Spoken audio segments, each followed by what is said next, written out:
একটি নির্বাচন হওয়ার কথা ছিল 27 তারিখে। আমরা সেদিন ভিক্টোরিয়া কলেজে আওয়ামী দ্বারা দুষ্কৃতী দ্বারা আঘাতপ্রাপ্ত হয়েছিলাম।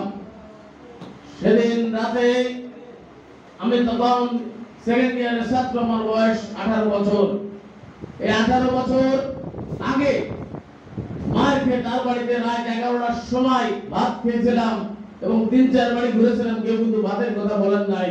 আমার সেই নেতা, যার সাথে আমি সদর থানা বিএনপি সাধারণ সম্পাদক হিসেবে কাজ করেছি, আজকের সভায় তিনি সভাপতিত্ব করছেন।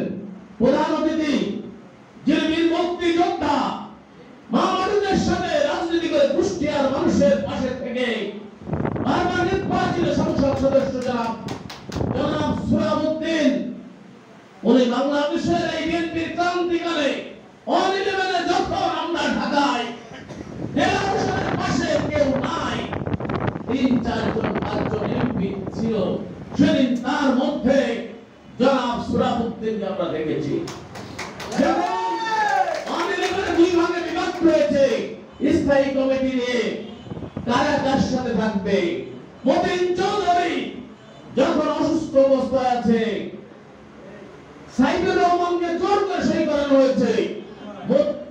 তখন একটি কাগজ তৈরি করা হয়েছিল, সেই কাগজ আমাদের ভাই সুরাবউদ্দিন সাহেব সহ কিছু নেতৃবৃন্দ আমাদের ঢাকা নেতৃবৃন্দের কাছে দিয়েছিল।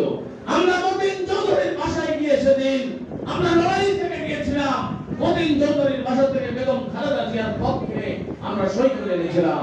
বন্ধুরা, সাথীরা, আজকে সুরাত ভাই রাজপথে থেকে আন্দোলন করছেন।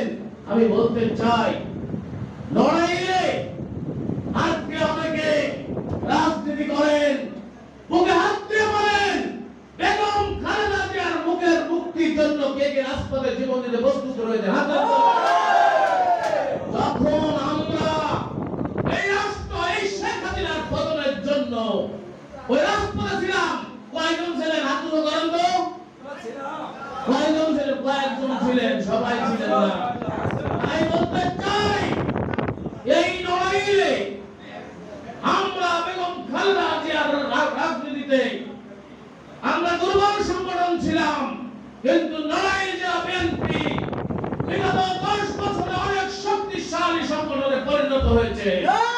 10 বছর নয়, 15 বছর ধরে আব্দুল কাদের সিকদার এবং ঈশ্বর জাহাঙ্গীর আলম, ইকবাল হোসেন সিকদারের নেতৃত্বাধীন বিএনপি থেকে আজকে পর্যন্ত বিএনপি লড়াইয়ে শক্তিশালী সংগঠনকে বলেন